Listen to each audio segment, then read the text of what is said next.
الذين آمنوا كتب عليكم الصيام كما كتب على الذين من قبلكم لعلكم تتقون۔ تمام قسم کی تعریف، توصیف، بڑائی، بزرگی، کبریائی، حمد و ثنا اس وحدہ لا شریک کے لیے ہے جو خالق کائنات، مالک ارض و سما ہے، اور اس نے اس کائنات کو بنانے کے بعد ہمیں پیدا کیا، اور ہمیں پیدا کرنے کے بعد یوں ہی بھٹکتے ہوئے بیکار بے حس ناکارہ نہیں چھوڑا، بلکہ ہمارے رشد و ہدایت کے لیے، ہمیں اچھے راستے پر گامزن ہونے کے لیے،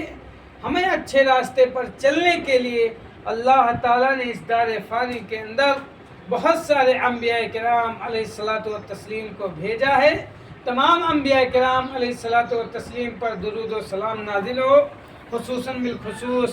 ہمارے آخر الزماں جناب محمد عربی صلی اللہ علیہ وسلم پر اللہم صلی وسلم بارک علیہ۔ محترم سامعین، آج یہ رمضان المبارک کا تیسرا جمعہ ہے، جس میں آج آپ کے سامنے ہم ایک موضوع لے کر کے آئے ہیں جو پچھلے خطبہ جمعہ میں بیان کیا گیا تھا کہ تقویٰ کی اہمیت کیا ہے۔ قرآن کی آیتوں کی روشنی میں آپ کے سامنے وہ باتیں رکھی گئی تھی کہ تقویٰ کی اہمیت کیا ہے، تقویٰ کی تعریف کیا ہے۔ آج اسی کی ایک کڑی لے کر کے آئے ہیں، تقویٰ کے ثمرات کیا ہیں۔ تقویٰ جو انسان اختیار کرتا ہے، اللہ رب العزت کی پرہیزگاری اختیار کرتا ہے، اللہ رب العزت کا ڈر اختیار کرتا ہے، تو اس شخص کو کیا پھل ملیں گے، اس شخص کا نتیجہ کیا ہوگا، اس شخص کے تقوی کا مقصد کا حصول کیا ہوگا۔ تو آج آپ کے سامنے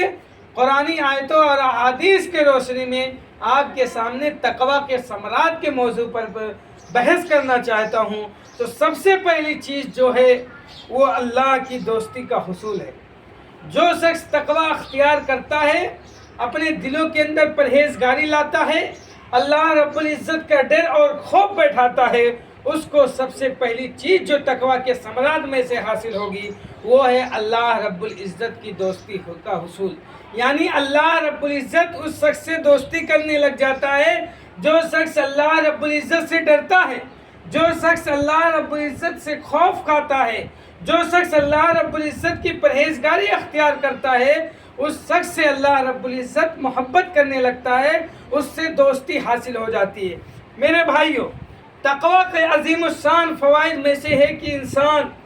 کو باری تعالیٰ کی دوستی نصیب ہوتی ہے، جیسا کہ اللہ تعالیٰ قرآن مجید کے اندر ارشاد فرماتا ہے واللہ ولی المتقون، متقین، یہ سورہ جاسیہ کی 19 نمبر کی آیت ہے، واللہ ولی المتقین، کہ اللہ تعالیٰ متقی لوگوں کے دوست ہے۔ یعنی اس آیت کے ٹکڑے سے پتہ یہ چلا، اگر آپ اللہ رب العزت سے دوستی کرنا چاہتے ہیں اور یہ چاہتے ہیں کہ اللہ آپ سے دوستی کرے، تو آپ کے لیے یہ ضروری ہے کہ آپ متقی بن کر کے رہیں، تقوی اختیار کرنے والا بن کر کے رہیں، اللہ رب العزت کا اپنے دل میں خوف